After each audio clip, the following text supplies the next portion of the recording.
Tahu nggak, ada strategi sederhana yang bisa mencegah terjadinya lonjakan gula darah sesudah makan karbohidrat yang sangat efektif. Artinya, ada cara makan yang bisa membantu mencegah lonjakan gula darah tinggi pada pengidap diabetes walaupun tetap makan karbohidrat. Dan metode ini malah lebih efektif daripada penggunaan obat penurun gula darah atau herbal. Gampang pula dan nggak ada biaya. Dan semuanya sudah dibuktikan oleh sains dan studi-studi oleh universitas ternama. Kalau sekarang Anda jadi penasaran, pastikan Anda simak podcast di mana dua rekan saya akan menjelaskan metode ajaib ini. Oke pemirsa, balik lagi nih. Hari ini kita mau bahas sesuatu yang bisa jadi perubahan besar banget. Terutama buat siapa aja yang lagi ngatur gula darah, apalagi buat yang punya diabetes. Bener banget. Kita mau bahas soal urutan makanan nih. Urutan makan? Iya beneran deh. Cuma dengan ubah urutan makan, itu bisa nurunin dampak terhadap gula darah lebih signifikan daripada obat atau herbal. Iya bener. Dan keren banget sih ngeliat perubahan kecil kayak gini bisa ngasih hasil yang signifikan. Yuk kita bahas ilmu pengetahuannya di balik ini dan kenapa ini lagi rame diperbincangkan di dunia kesehatan. Jadi penelitian yang lagi kita lihat hari ini nunjukin konsep yang buat kaget banyak orang. Betul banget. Di mana kamu bisa makan makanan yang sama dengan kalori dan kandungan karbohidrat yang sama, tapi efeknya beda banget ke gula darah. Caranya cuma dengan ubah urutan ketika makan. Dan formula ajaibnya itu, karbohidrat dimakan paling akhir. Oke, tunggu dulu. Aku tahu sih kami kedengaran agak aneh. Tapi ilmu pengetahuan yang mendukung ini kuat banget. Iya betul, kita punya penelitian di sini yang ngelihat orang-orang dengan diabetes tipe 2. Mereka dikasih makanan yang sama persis. Tapi di satu hari, mereka makan karbohidrat duluan, baru protein sama sayuran. Di hari lain mereka balik urutannya. Makan protein sama sayuran dulu, baru karbo belakangan. Menarik banget ya, dan hasilnya lumayan mengesankan. Pas partisipan makan karbo paling akhir, level gula darah mereka sehabis makan 29% lebih rendah dibanding makan karbonya duluan. Wah, perbedaan yang lumayan gede. Nah pas 1 jam habis makan, yang karbo belakangan malah 37% lebih rendah kenaikan gula darahnya dibandingkan yang makan karbonya duluan. Pas 2 jam, perbedaan kenaikan gula darah masih 17%. Angka-angka ini serius banget sih.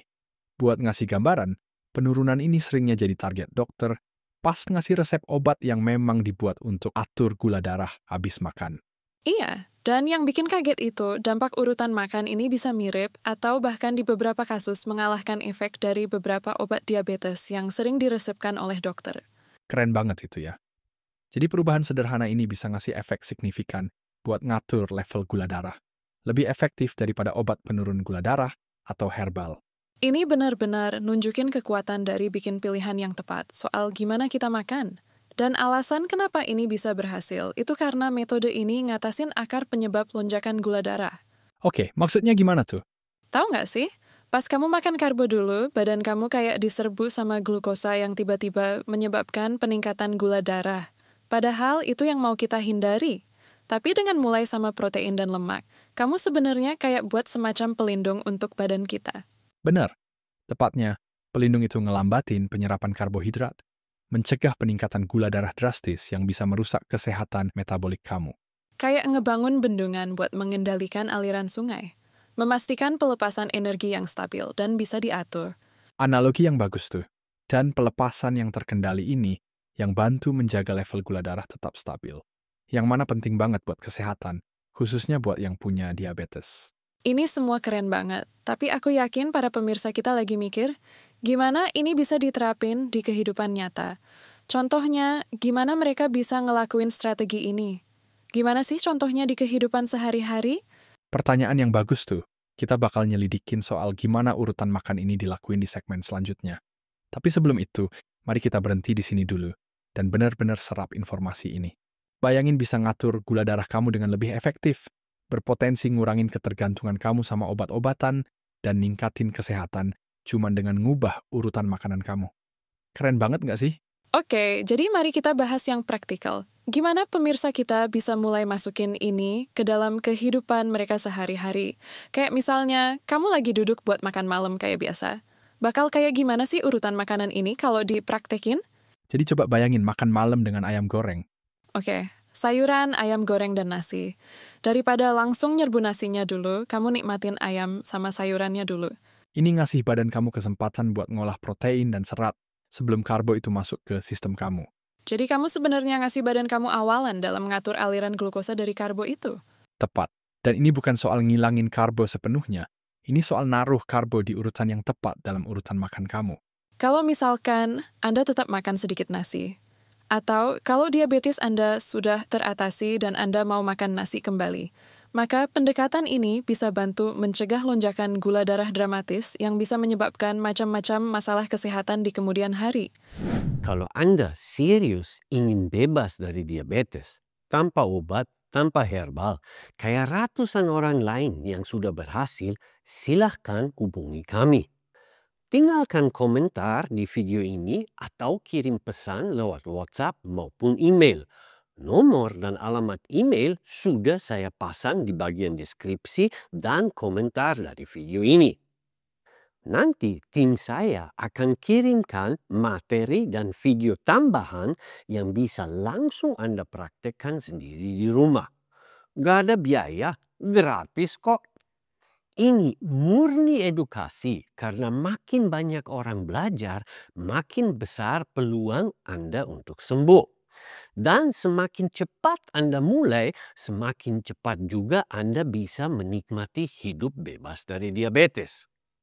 Ayo kirim pesan sekarang juga. Kami siap membantu, tanpa biaya, tanpa syarat apapun.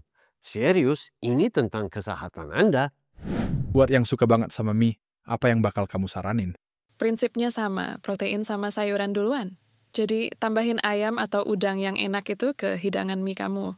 Menarik ya, soalnya di budaya kita, karbo itu sering dianggap sebagai bintang utamanya. Iya, bener banget. Karena itu strategi ini mungkin butuh sedikit perubahan dalam pola pikir kita. Tepat sih. Tapi tahu nggak sih, sekali kamu ngerasain manfaatnya, aku rasa bakal lebih gampang buat ngerangkul cara makan yang baru ini. Dan ini bukan cuma soal makan malam, ya kan? Ini juga berlaku buat sarapan sama makan siang. Pastinya dong, buat sarapan, daripada mulai sama nasi kuning, nasi goreng, bubur, dan kawan-kawanannya, mending coba makan telur dan alpukat aja. Protein dari telur dan lemak baik dari alpukat bakal bantu ngelambatin penyerapan gula. Dan buat makan siang, Kalau kamu makan nasi padang misalkan, fokus ke protein sama sayurannya dulu. Jadi makan dulu daging ayam atau rendangnya dulu. Baru nikmatin nasinya nanti kalau masih belum kenyang. jadi ini benar-benar soal sadar sama komposisi makanan kamu dan mastiin kamu nggak langsung menghujani diri kamu sama karbo. Tepat. Dan enaknya kamu nggak harus nyiksa diri sendiri buat nggak makan makanan yang kamu suka. Kamu cuma perlu susun ulang makanan itu di piring kamu. Biar bekerja beriringan dengan proses alami badan kamu. Oh iya, aku ingat pas aku pertama kali belajar soal ini. Aku agak nggak percaya. Aku mikir, seberapa besar sih perbedaannya? Tapi terus aku mulai nyobain dan aku kaget banget sama hasilnya. Gimana? Coba ceritain lebih lanjut soal pengalamanmu ke para pendengar kita. Aku ngerasa level energi aku jauh lebih stabil sepanjang hari dan jarang pengen ngemil. Sebenarnya gampangnya, Anda bisa coba sendiri dengan ukur gula darah sebelum makan dan 1 jam kemudian. 1 hari Anda makan ayamnya barengan dengan nasi, dan pada hari lain coba habisin ayamnya duluan baru makan nasi. Apakah hasilnya sama atau enggak? Nanti kalau Anda sudah pernah coba, pastikan Anda laporkan pengalaman Anda pada komunitas kita ya. Dari pengalaman ini saya jadi sadar, kita cenderung mempersulit sesuatu. Padahal seringnya jawaban itu ada di depan mata kita. Ini jadi pengingat bahwa badan kita itu cerdas banget, dan tentu saja akan paling cocok dengan pendekatan yang alami. Iya, karena pada dasarnya tubuh kita memang diciptakan sedemikian rupa oleh Sang Pencipta. Makanya pendekatan ini lebih dari sekedar atur gula darah. Ini bisa ngasih efek domino ke aspek lain dari kesehatan kita. Bisa jelasin lebih detail, manfaat lain apa yang mungkin dirasain pendengar kita? Jadi gini, pas kamu menjaga gula darah, kamu tetap stabil, kamu juga membentuk lingkungan yang lebih baik buat ngatur berat badan.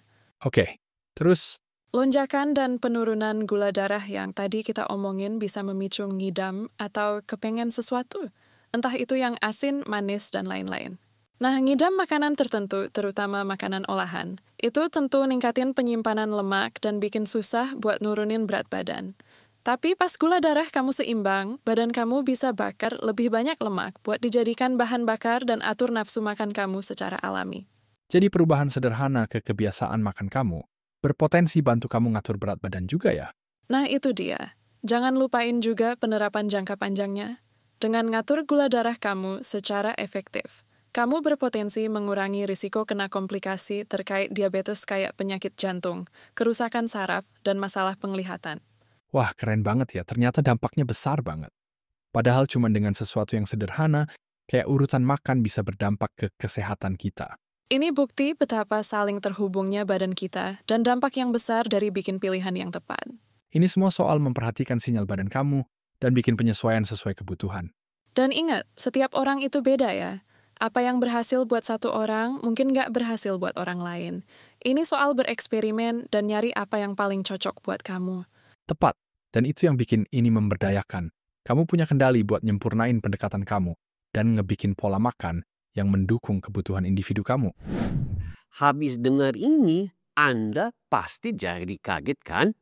Urutan makanan aja bisa berdampak besar pada lonjakan gula darah. Buat pemirsa yang ingin tahu tentang satu faktor atau satu cara lagi yang sangat efektif mencegah terjadinya lonjakan gula darah, jangan kelewat nonton ini juga. Karena metode ini bukan hanya mencegah kenaikan gula darah saja, namun malah sangat berperan dalam upaya kendalikan diabetes dan resistensi insulin sekaligus.